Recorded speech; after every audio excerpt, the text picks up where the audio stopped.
पेंता बुडाल पेंता जिम्मेदारी आना जिम्मेदारी जाना आप सभी को तह दिल से जोहार। आज राजस्थान से नागांव बस्तर छत्तीसगढ़ 1,500 किलोमीटर दूर से आपने मुझे दिल से आमंत्रित किया और मुझे एक सौभाग्य मिला। और आप सबका जो प्रेम, आप सबका जो स्नेह, आप सबके अंदर एक अपनत्व की भावना ने हमारा दिल जीत लिया। आज गोरवाड़ा समाज समन्वयक समिति के द्वारा जोहारनी कार्यक्रम हमारे आदिवासी समुदाय के पुरखों द्वारा इस फसली त्योहार को पूरे देश के अंदर मनाया जाता है। ये कि अलग के अंदर अलग अलग प्रकार अलग अलग नाम से संबोधित किया, लेकिन ये जो फसली त्योहार इसके बारे में जैसे मैंने समझा, मेरे इलाके के अंदर हम भील समूह से आते हैं। आदिवासी समाज का डीएनए, और ये आदिवासी समाज का डीएनए होने की वजह से आदिवासी, और यही आदिवासियत आज आपके बीच में खींच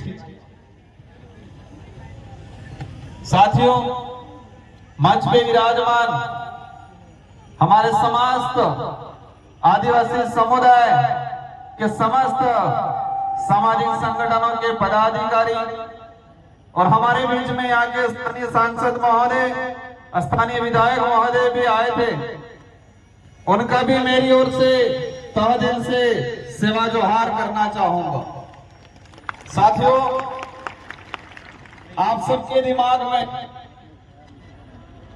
कई प्रकार के सवाल होंगे। कई दिनों से प्रचार प्रसार चल रहा था कि राजस्थान से राजकुमार और सांसद है वो यहां पर आ रहे हैं। मुझे इस काबिल बनाने के लिए बांसवाड़ा डूंगरपुर राजस्थान की जनता ने रात दिन मेहनत करके मुझे सांसद बना के दिल्ली के अंदर भेजा और ये उम्मीद की है कि उस क्षेत्र का तो प्रतिनिधित्व करना है, लेकिन पूरे देश के आदिवासी दलित पिछड़ों का भी प्रतिनिधित्व दिल्ली में करना है। ये जिम्मेदारी मुझे दी गई और उसी अपनत्व की वजह से आज आपने मुझे आमंत्रित किया। साथियों, मैं इस इलाके में पहले आया था, एक बार विधायक था तो, और मैं मेरे पूर्व विधानसभा क्षेत्र की जनता को भी धन्यवाद देना चाहता हूं, जिस जनता ने मुझे 2 बार विधायक बनाया और वो भी राजस्थान के अंदर हाईएस्ट मतों से जिता के भेजा। और अब कितनी बार मुझे सांसद बनने का अवसर मिला, 2 बार विधायक, 1 बार सांसद बना, जनता ने बनाया। अगर मैं आदिवासी समाज का सर्टिफिकेट नहीं लगाता तो शायद मुझे सांसद बनने का, विधायक बनने का अवसर नहीं मिलता। मेरे पास कितनी भी बड़ी ताकत होती, भले धन बल होता, बाहुबल होता, कुछ होता, लेकिन मेरे पास आदिवासी समाज का सर्टिफिकेट नहीं होता तो मुझे सांसद बनने का अवसर नहीं मिलता और मैं सांसद नहीं बनता तो शायद आप मुझे यहाँ पर बुला के आमंत्रित करके मान सम्मान नहीं देते। साथियों, आज ये कार्यक्रम है ठाकुर जोहारनी, हमारे पूर्वजों को, हमारे पितृ देवताओं को हम पूछ के नई जो फसल तैयार होती है, इसके बाद हम लोग हमारे अन्य गतिविधि और उस फसल का हम हमारे जीवन में खान पान में उपयोग में लेते हैं। मैं पूर्व वक्ताओं का भाषण सुन रहा था और कल से आया तब से मैं यहाँ के लोगों की मनोस्थिति यहाँ की वर्तमान जो परिस्थितियां हैं सारे के बारे में समझ रहा था। साथियों, हमारा देश को विदेश में जब पहचाना जाता है, इस देश के प्रधानमंत्री महोदय हो या हमारे देश के राष्ट्रपति महोदय हो, कभी भी विदेश में जाते हैं तो जो मंच पे बुलाया जाता है, मंच पे बुलाने से पहले क्या कहा जाता है कि ये उस देश के प्रधानमंत्री या राष्ट्रपति महोदय है जिस देश को महान कहा जाता है। क्या संबोधन दिया जाता है कि ये इस देश के प्रधानमंत्री या उस देश के राष्ट्रपति महोदय है जिस देश को महान कहा जाता है। उस देश में अतिथि देवो भव कहा जाता है, मतलब मेहमान भगवान के बराबर होता है, ये कहा जाता है। उस देश से हम ये आ रहे हैं, ये संबोधन दिया जाता है। यह संबोधन दिया जाता है कि भारत देश में विविधता होने के बावजूद, अनेक धर्म, अनेक संस्कृति, अनेक जातियां होने के बावजूद भारत देश के अंदर एकता है, ये परिचय देके हमारे यहाँ के प्रधानमंत्री महोदय को विदेश में संबोधित किया जाता है। साथियों, अतिथि देवो भव हम सरकारी कार्यालयों में देखते हैं, हम सरकारी गाड़ियों के पीछे देखते हैं, सरकार के बड़े बड़े पोस्टरों में लिखा रहता है अतिथि देवो भव। मतलब हमारे गांव में, हमारे जिले में, हमारे देश में जो आया मेहमान, उसको भगवान के बराबर माना जाता है। लेकिन ये शब्द ओनली फॉर आदिवासी इलाके के अंदर ही वर्तमान में स्थापित है, आदिवासी समुदाय में ही स्थापित है। क्योंकि आदिवासी समुदाय के अंदर किसी भी गांव में, किसी भी घर में कोई भी अज्ञात व्यक्ति, अनजाना व्यक्ति चला जाएगा तो उसको मान सम्मान बिठाया जाएगा, पानी पिलाया जाएगा, चाय पिलाई जाएगी, भले पहचान नहीं हो इसके बावजूद पूछा जाएगा कि आप कहां से बराबर पहचान में नहीं आए। यही बात शहर में जाएंगे, अनजान व्यक्ति जाएगा, दरवाजे पे रोक लिया जाएगा, कौन हो, किस लिए आए हो, ये पूछा जाएगा, इसके बाद उसको प्रवेश दिया जाएगा। तो अतिथि देवो जो भव शब्द है वो कहीं न कहीं आदिवासी समुदाय की संस्कृति, समुदाय के रीति रिवाज और आदिवासी समुदाय के अंदर जिस तरह से हमारे अतिथि को आज एक देवो भव शब्द के संबोधन के हिसाब से लाया गया, तो ये अतिथि देवो भव आदिवासी समुदाय की संस्कृति से निकला हुआ शब्द है जो विदेश में आज प्रचलन में और हमारे देश का एक मजबूत शब्द के रूप में यूज किया जाता है। साथियों, एक सवाल आपके अंदर भी है, मेरे अंदर भी है कि सांसद देश में बहुत हैं, हमारे छत्तीसगढ़ में भी हैं, लेकिन आपने मुझे यहां पर क्यों बुलाया और मैं यहां पर क्यों आया, ये सवाल है।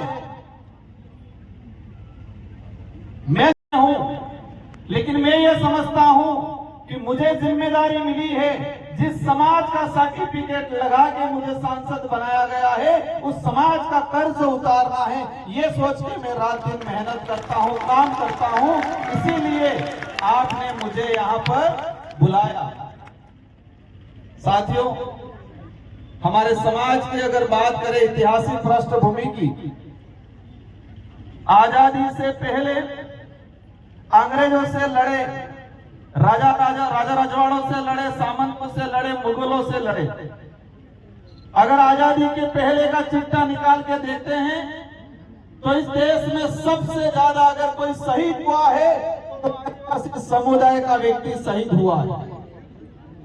भारत देश को आजाद कराने में अगर सबसे ज्यादा किसी का खून बहा है तो वो आदिवासी समुदाय का है, हमारे पूर्वजों का है।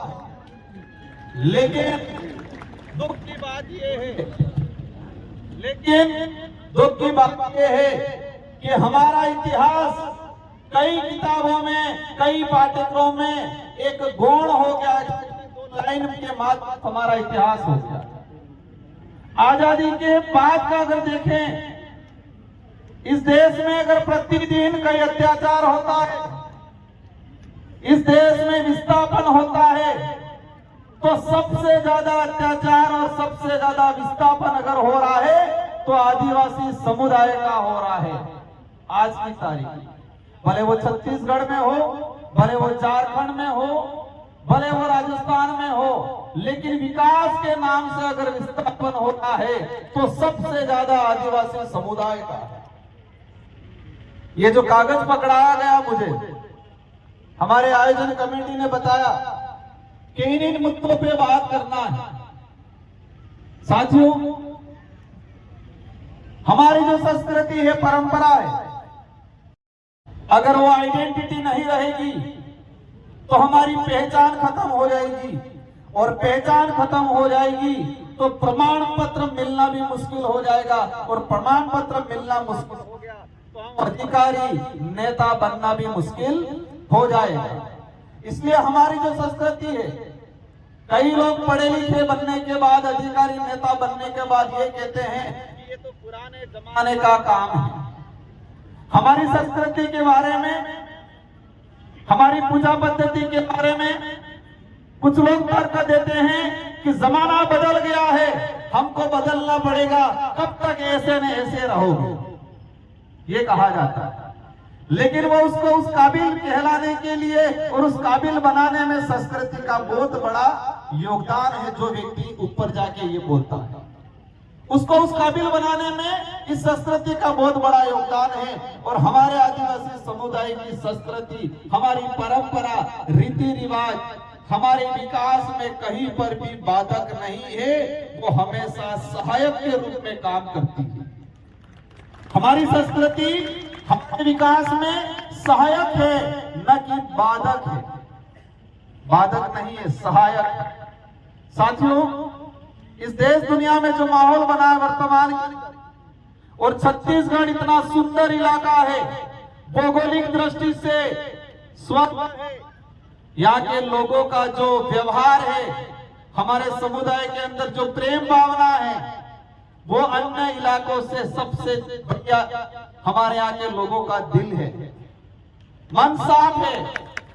एक सुंदर छत्तीसगढ़ को पूरे देश में अलग नजरिए से देखा जा रहा है। आज मुझे दुख है इस बात का, एक सुंदर छत्तीसगढ़ जो भौगोलिक दृष्टि से, सांस्कृतिक दृष्टि से, यहाँ के लोगों का व्यवहार, यहाँ के लोगों का प्रेम भाव पूरे देश बेस्ट है, लेकिन छत्तीसगढ़ को पूरे देश में वर्तमान में एक अलग नजरिए से देखा जाता है। देश की राजधानी में कोई न्यूज छपती है, या हमारे राजस्थान में, प्रदेश में कहीं भी छत्तीसगढ़ के बारे में सबसे पहले अगर कोई बात आती है तो कोई भी न्यूज छपती है तो एक ही बात बोली जाती है। उस न्यूज में क्या बोला जाता है कि नक्सलाइट इलाका। आज मैं छत्तीसगढ़ आया तो जो आदिवासी समुदाय के विरोधी जो विचारधारा के लोग हैं, वो राजस्थान में भी कह रहे हैं कि राजकुमार रोज नक्सलाइट इलाके में गया है। राजस्थान या किसी भी देश के कोने में ये किसी भी न्यूज़पेपर में आज तक ये नहीं छपा कि छत्तीसगढ़ भौगोलिक दृष्टि से सबसे सुंदर है, वहां पर आदिवासी समुदाय रहता है, और आदिवासी समुदाय की एक विशेष पहचान है, एक शानदार कल्चर है। ये कहीं नहीं बताया जाता, बस यही बताया जाता है कि छत्तीसगढ़ खराब है, एक कलंक लगा दिया है। मैं पिछली बार आया था जब विधायक था, मैंने सुना 11-12 साल की बच्ची को नक्सलाइट के मारा गया। इस बिंदु में भी लिखा है कि आदिवासी समुदाय को कुछ लोग प्रशासन के सहयोग से इनको बदनाम करके नक्सलाइट का धब्बा लगा के उनको मार दिया जाता है। पिछले इन 8 महीनों के अंदर छत्तीसगढ़ में 150 के आसपास लोगों को मारा गया है नक्सलाइट के नाम से। मैं ये नहीं कह रहा हूं कि सारे के सारे निर्दोष थे, हैं कुछ लोग गलत, लेकिन इसमें कई ऐसे लोग हैं जो बेचारे निर्दोष हैं। हो रहा है कि नहीं हो रहा है? ये किस लिए हो रहा है? यहां पर मैंने एक चीज देखा इस इलाके के अंदर कई इलाका ऐसा है जहां पर आदिवासियों की स्थिति कैसी है वो नहीं पता है। आदिवासियों को एजुकेशन मिल रहा है नहीं मिल रहा है वो नहीं पता है। आदिवासियों के गांवों तक सड़क जा रही है वो नहीं पता है। और कई इलाका ऐसा है कि उन इलाकों के अंदर आदिवासी समुदाय के आधार कार्ड भी नहीं बने हैं, वोटर आईडी भी नहीं बने। लेकिन दूसरी ओर छत्तीसगढ़ के एक एक पहाड़ में कौन सा मिनरल है, कहां से कोयला निकल रहा है, कहां से आयरन निकल रहा है, कहां से सोना निकल रहा है, ये सारा खंगाल लिया सरकारों ने। लेकिन आदिवासियों की स्थिति के बारे में ज्यादा खंगाला नहीं है। एक एक पहाड़, छत्तीसगढ़ का एक एक इलाके की एक एक मिनरल्स के बारे में सरकार के पास रिपोर्ट है कि इस इलाके में ये आयरन निकलेगा, इस इलाके में सोना निकलेगा, यहाँ पर कोयला निकलेगा, यहाँ पर बॉक्साइट निकलेगा, ये सब आंकड़ा है। लेकिन किस इलाके में आदिवासियों की क्या स्थिति है ये आंकड़ा सरकारों के पास नहीं है। ये सामाजिक कार्यक्रम है, मैं यहाँ पर राजनीतिक बात नहीं करना चाहूंगा, लेकिन इसमें ये जो लिखा हुआ है कि आदिवासी समुदाय का विस्थापन, इलेक्ट्रॉनिक बोर्ड लीगली चंदा लिया जाता है। छत्तीसगढ़ के इलाके में माइनिंग करने वाली अधिकतर कंपनियों ने चुनाव के दौरान इलेक्ट्रॉनिक बोर्ड मतलब चंदा दिया, करोड़ों रुपयों में 700-800 करोड़ के आसपास दिया गया। अब ये हमारा भोला भाला समाज कैसे समझे? देश की आजादी में लड़ा है, जो शहीद हुआ है, जो आज तक जो शहीद हुए हैं उनसे कई गुना है। हम सम्मान करते हैं। तो यहाँ पर जो कैंप रेंज लगाया जा रहा है तो आदिवासी और सेना के बीच में टकराव वाली स्थिति पैदा हो। पैसा एक्ट में प्रावधान है, शेड्यूल 5 में प्रावधान है कि 5वीं अनुसूची अंतर्गत आदिवासियों की जमीन न सरकार ले सकती है न ही कोई गैर आदिवासी व्यक्ति ले सकता है। ये किसमें प्रावधान है? शेड्यूल 5 में प्रावधान है। सरकार भी किसी भी परियोजना को लगाने के लिए आदिवासियों की जमीन नहीं ले सकती है जब तक ग्राम सभा इसको सहमति नहीं देती। अंदर ये अधिकार कैसे मिला हमको? किसी ने दान में दिया क्या? ये हमारे पुरखों ने लड़ा, अंग्रेजों से लोहा लिया, अपनी जान गंवाई। इसके बाद अंग्रेजों ने और संविधान निर्माताओं ने विचार किया कि यह समुदाय हजारों सालों से जल जंगल की जमीन की लड़ाई लड़ता आ रहा है, इसलिए उनको विशेष प्रावधान देना पड़ेगा ताकि आने वाले समय में जल जंगल जमीन नहीं उजाड़ी जाए। इसीलिए 5वीं अनुसूची का प्रावधान किया गया। लेकिन आज ये नहीं हो रहा है। पैसा एक्ट की पालना नहीं हो रही है, शेड्यूल 5 के प्रावधानों की पालना नहीं हो रही है। बिना सहमति के हर जगह पे, मैं हसदेव गया था बीच में जब विधायक था, वहां पर जाके देखा फर्जी ग्राम सभा बना दिया गया। सरपंच को, ग्राम पंचायत को पता ही नहीं है, फर्जी ग्राम सभा बना दिया गया। इस तरह की जो गतिविधियां हो रही है, इस मंच में विराजमान सामाजिक संगठन और सभी पार्टियों के पदाधिकारियों से मेरा अनुरोध है कि हम जिस समाज का सर्टिफिकेट लगा के इस लेवल तक आए हैं उसका कर्ज अदा करने का आपको काम करना है आने वाले समय में। हम चाहते हैं हमारे देश का विकास हो, हम भी चाहते हैं हमारा देश विश्व में सबसे बड़ी ताकतवर शक्ति बने। लेकिन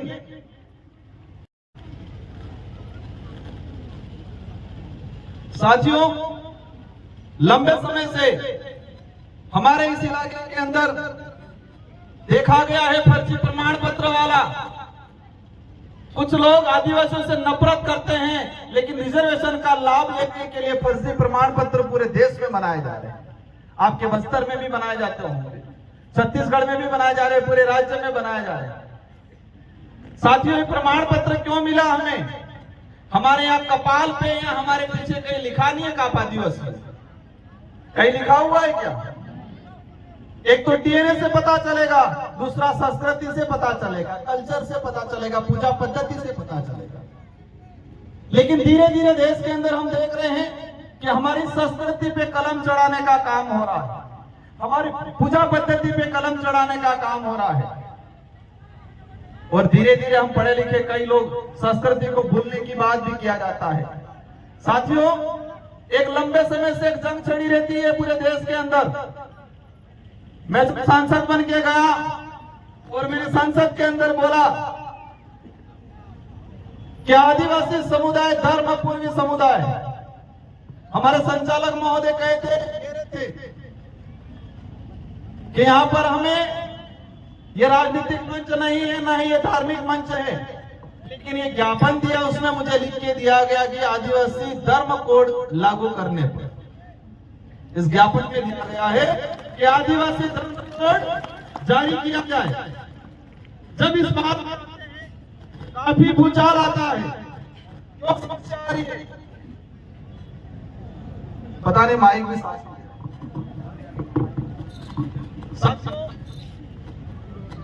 मैं आज घूमा इस बस्तर इलाके के अंदर कोंडा गांव में, मैंने सभी धर्मों को नजदीक से देखा है, सभी धर्म की धार्मिक परंपरा को भी देखा है।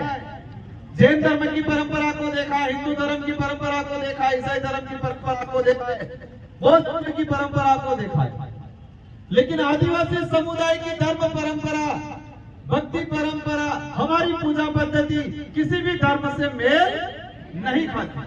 इसीलिए अपनी आइडेंटिटी को लेके पूरा देश का आदिवासियों का अलग से धर्म कोड की मांग कर रहे हैं।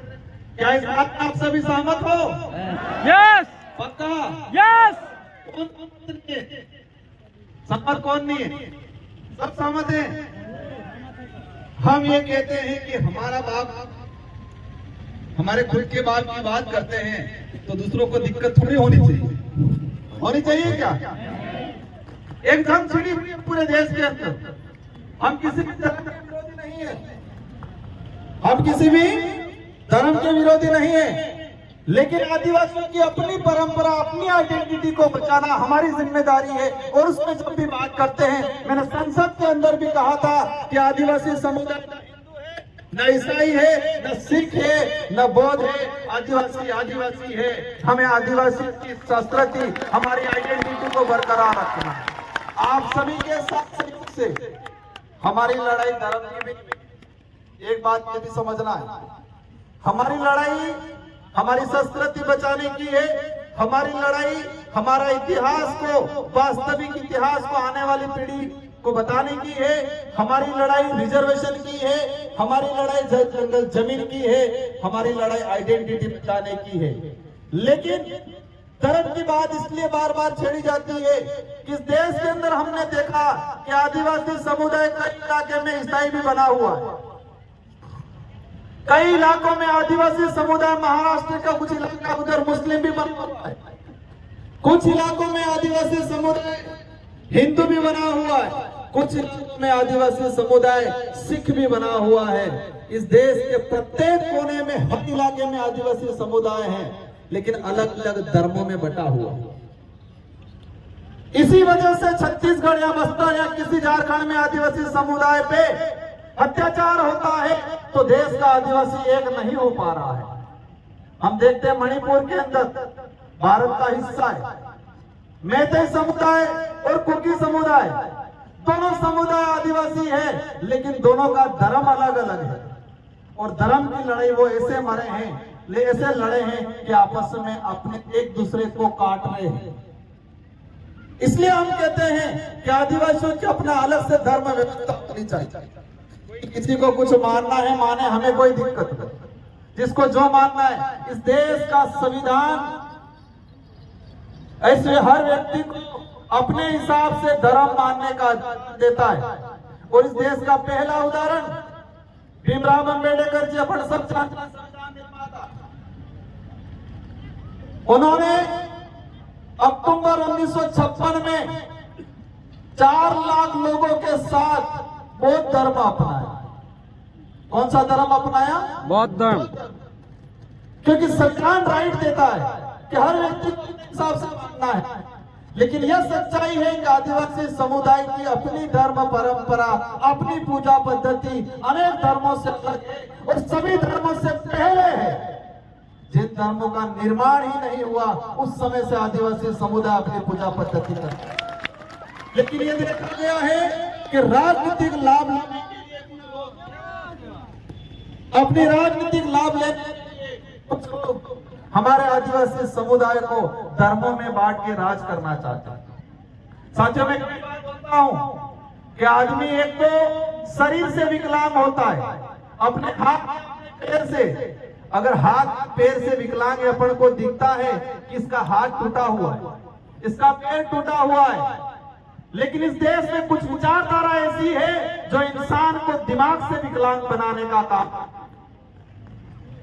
मेरी बात को समझे होंगे आप। किस देश में कुछ विचारधारा ऐसी है जो हमारे समुदाय के कुछ लोगों को दिमागी रूप से, मानसिक रूप से विकलांग बनाने का काम करते हैं।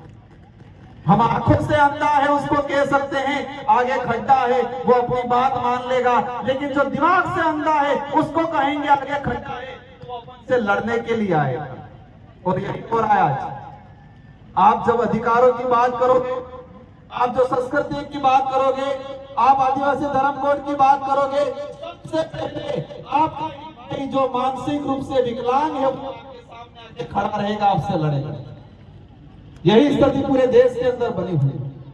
साथियों, रिजर्वेशन की बात करें, हमें ये दिक्कत है आज तक हमारे आदिवासी इलाके के अंदर अनेक कतार होती है, कुछ पार्टियां भी कराती है, हमें कोई दिक्कत नहीं, लेकिन हम ये चाहते हैं कि आदिवासियों का भला चाहते हो, आदिवासियों का भला चाहते हो तो दूसरी कथाएं लगे नहीं लगे, लेकिन संविधान की कथा भी लगाया करो कभी कि आदिवासियों के क्या क्या अधिकार है वो भी बताने की बात करो।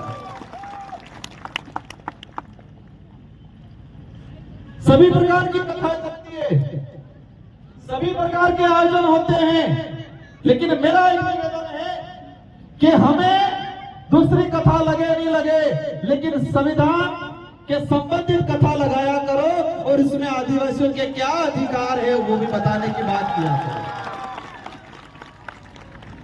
हम लोग शिक्षा की बात करते हैं। शिक्षा कितने प्रकार की है? 3 प्रकार की शिक्षा है। पहली जो हमें परिवार से और समाज से सीखने को मिलता है। किससे मिलता है? परिवार से, समाज से सीखने को मिलता है, वो पहली शिक्षा है। और दूसरी शिक्षा जो पाठ्यक्रम के माध्यम से नौकरी प्राप्त करने के लिए मिलती है शिक्षा। और तीसरे नंबर की शिक्षा जो किसी पाठ्यक्रम में नहीं पढ़ाई जाती है वो शिक्षा है आपके संवैधानिक कई अधिकार, आपका इतिहास, आपका कल्चर, आपकी आइडेंटिटी, वो शिक्षा भी प्राप्त करने की जरूरत है।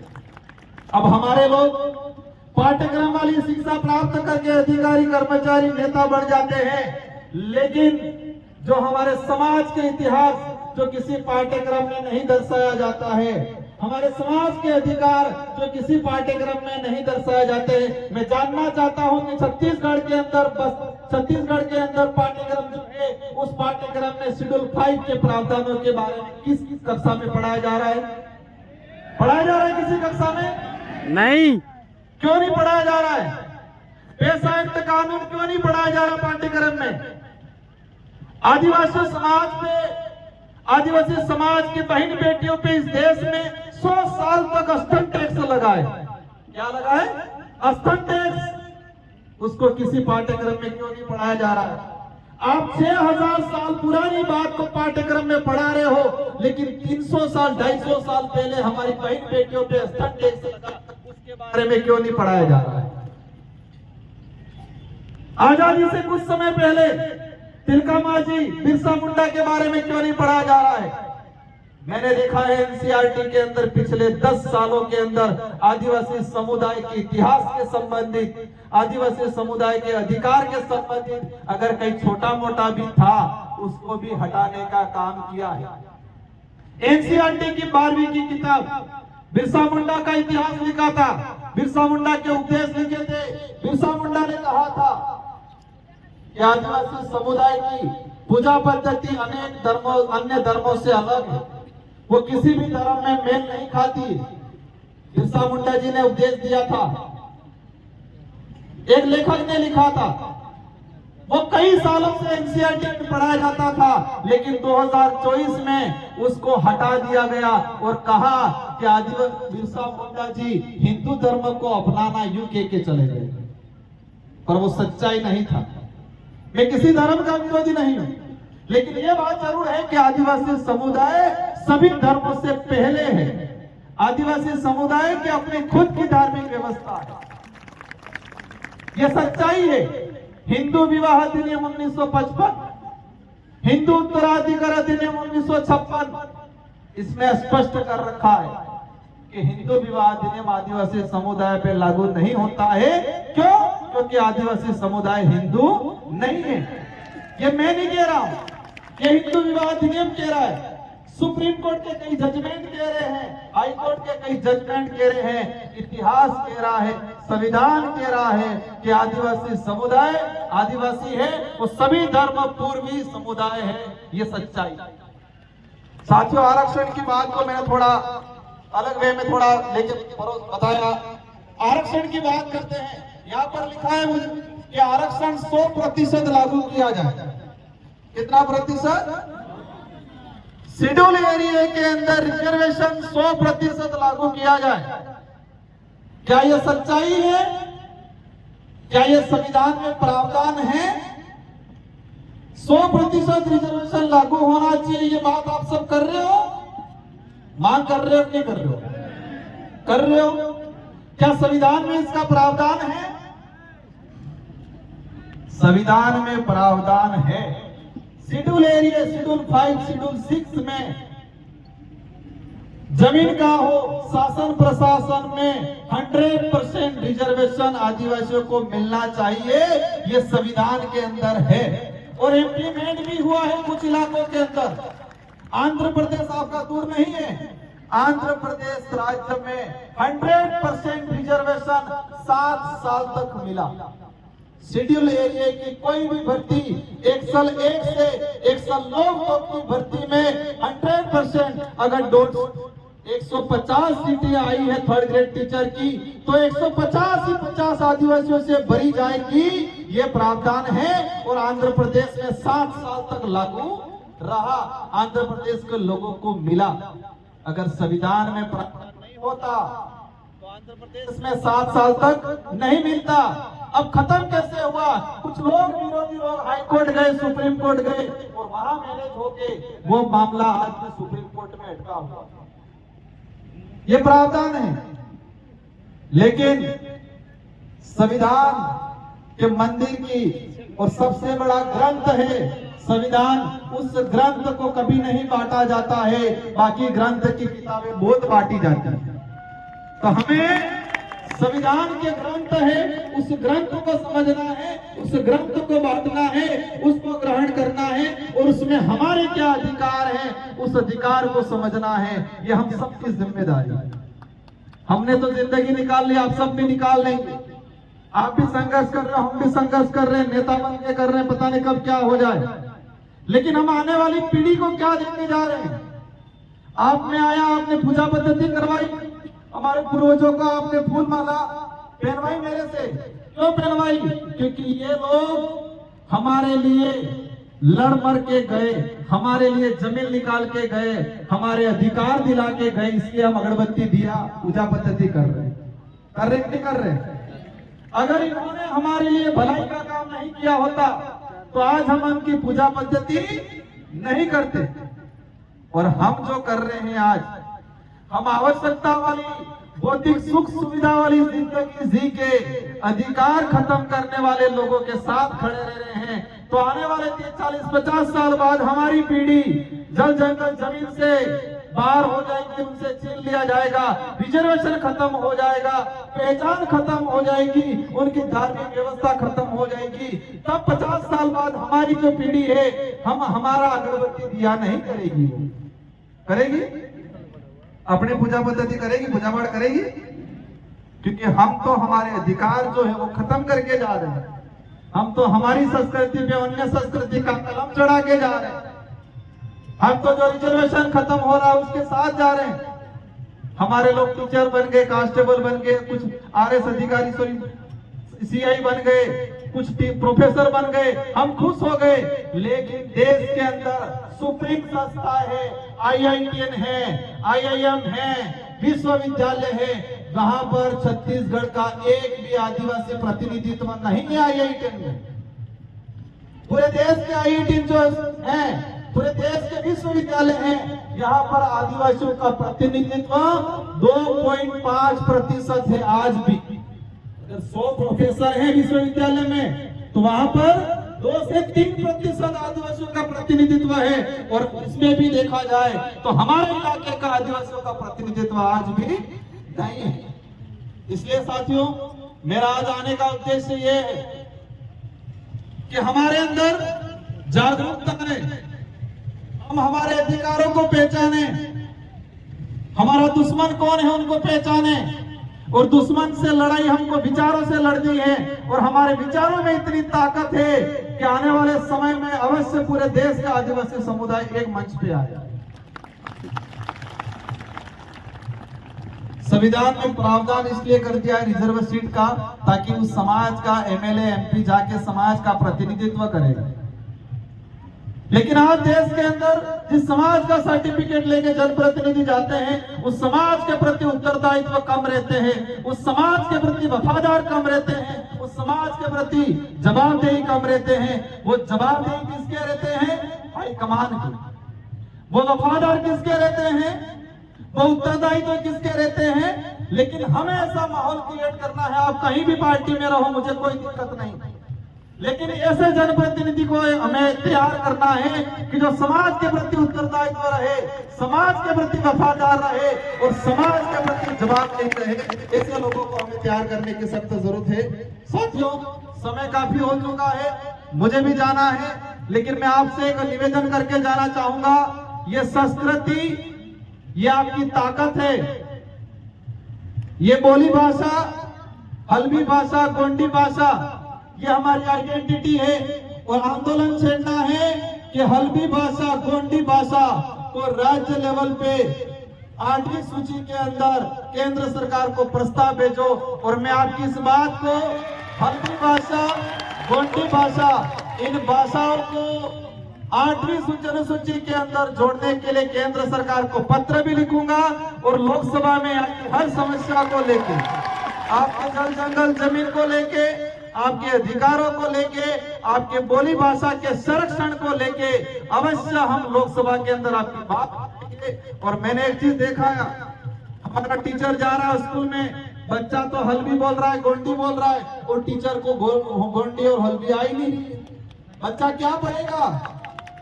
बच्चा ड्रॉप आउट हो रहा है। इसलिए सरकार से मांग करनी है, मेरी ओर से भी मदद करूंगा कि जो भी टीचर लगाया जाए, या तो अलग से एक पद क्रिएट किया जाए जो हल्बी या गोंडी भाषा को जानता हो, उस भाषा से संबंधित टीचर लगना चाहिए हमारे आदिवासी इलाके को।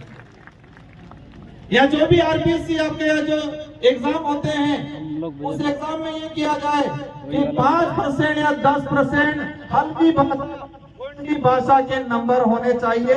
जिसको गोंडी और हल्बी आती है उसी को 10% नंबर दिया जाए, ये प्रावधान होना चाहिए। कोई हमारी भाषा बचेगी, और भाषा बचेगी तो हमारी आइडेंटिटी बचेगी। इन्हीं शब्दों के साथ आप सबको दिल से धन्यवाद, आभार। आप सभी से अंत में यही अनुरोध है कि हमारे बच्चों को पढ़ाना है, हमारे बच्चों को हमारे हक अधिकार को जानने के लिए कहना है, हमें वास्तविकता की ओर ले जाना है, हमें काल्पनिकता की ओर नहीं जाना है। हमें 300 साल पुराना हमारा समाज का जो इतिहास है उसको समझना है। 6,000 साल पुराने इतिहास को समझेंगे चल जाएगा, लेकिन 500 साल पहले हमारे समुदाय के साथ जो अन्याय हुआ है उसको समझने की जरूरत है। इन्हीं शब्दों के साथ अच्छासीन अतिथि, सारी हमारी नारी शक्ति, सारी महिलाएं, पुरुषों और सारे हमारे आदिवासी समुदाय के युवा साथियों को धन्यवाद।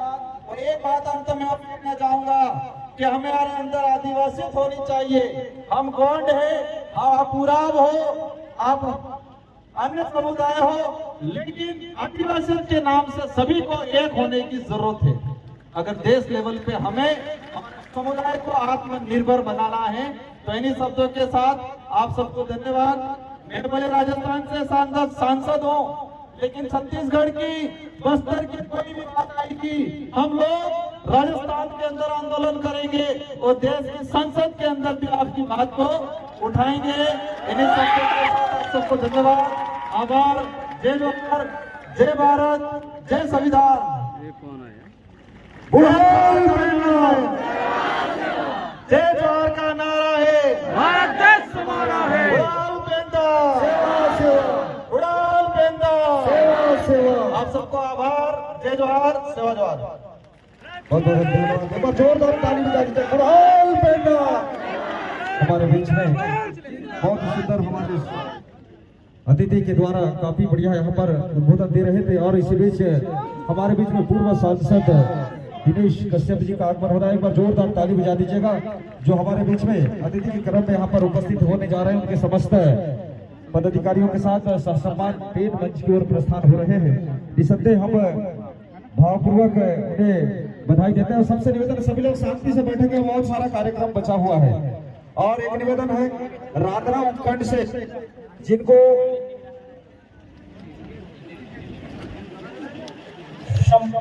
जी निवेदन रांदरा उपखंड के हमारे चिवड़ा व्यवस्था के जो भाई बहनों से निवेदन है, आप लोग एक गेट 3 जो गेट बना हुआ है वहीं पर उनको चिवड़ा प्रसाद अंतिम में बांट दिया जाएगा। निवेदन आप तैयार रहें।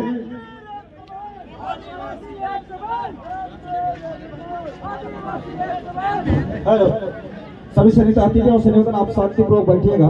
अपने मंच पर आएंगे, मंच में आएंगे। अभी मंच में आप यहाँ पर प्रतीक चिन्ह से सम्मान करना है। मैं निवेदन करूँ आप सम्मान करना है। सभी से निवेदन, सभी लोग शांति से बैठेंगे। अनुरोध हो आइए ना कुछ महोदय का इस भेंट के द्वारा सम्मान हमारे विकास खंड के विकास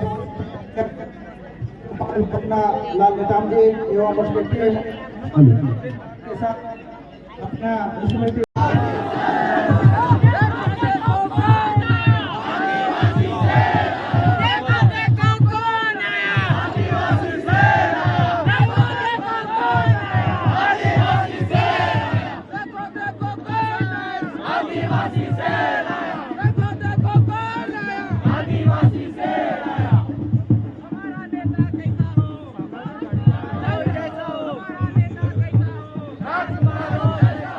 राजकुमार भी आप संघर्ष करो।